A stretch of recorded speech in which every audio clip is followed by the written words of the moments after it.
ഇവിടെ എന്താ ചെയ്യണമെന്നറിയാ കവറിനെ കുറ്റി കൊട്ടിന് കൊടുക്കാൻ വേണ്ടി ഇറ്റാ പണിയെടുത്ത് വെക്കുന്നത് എന്താ കൊടുക്കട്ടെ എടിച്ചെന്തേ എനിക്ക് അറിഞ്ഞൂടല്ലേ പിന്നെ ഈ മാല ഇടുന്നാടാ വന്നേ ഈ മാല ഇടുന്നാ വന്നേ എവിടുന്ന് ഈ മാല കിട്ടിയ എനിക്ക്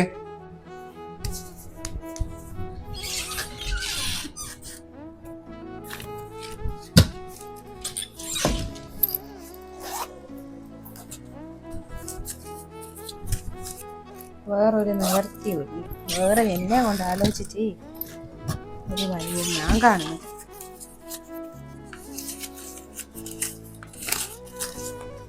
മക്കളുടെ മാലൊക്കെ കാണാണ്ട് വെക്കണം, എന്നിട്ട് കഴുത്തിലിട്ടെന്ന് പറഞ്ഞിട്ട് വഴക്കുണ്ടാക്കണം. സാധനം എവിടെയാ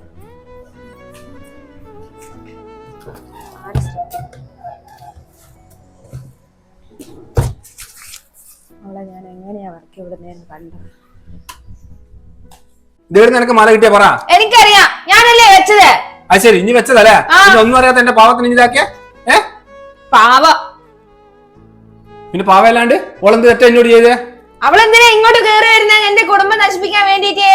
അവളെ കെട്ടിച്ചിട്ടുണ്ടെങ്കിൽ അവൾ അവളുടെ വീട്ടിൽ നിക്കണം. ഒന്നും രണ്ടും പ്രശ്നം പറഞ്ഞ് നേരം ഇവിടെ വന്ന് നിൽക്കുക സമാധാനം കളയാൻ വേണ്ടിട്ട്.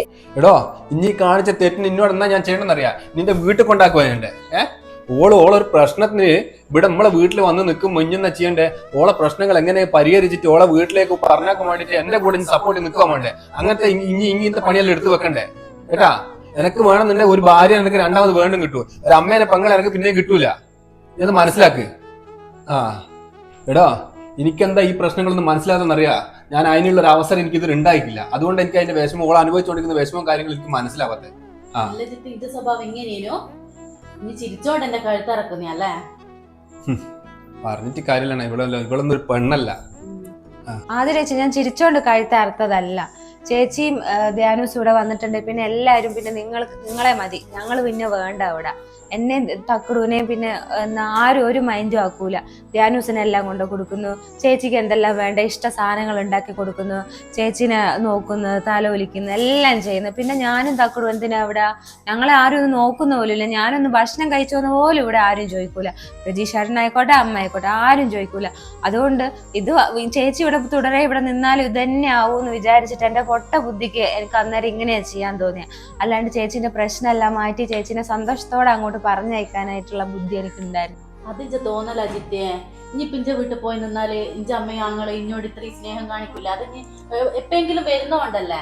ഈ ഒരു സ്നേഹം മാത്രമേ ഇവർ എന്നോടും കാണിക്കുന്നുള്ളൂ, അല്ലാണ്ട് ഇന്നോട് സ്നേഹക്കുറവുള്ളതുകൊണ്ടൊന്നല്ല. എനിക്കുള്ള സ്നേഹം ഇന്നോട് കാണിക്കുന്നുണ്ട്. ഓ ചേച്ചി, എന്റെ പൊട്ട ബുദ്ധിക്ക് എനിക്ക് അന്നേരം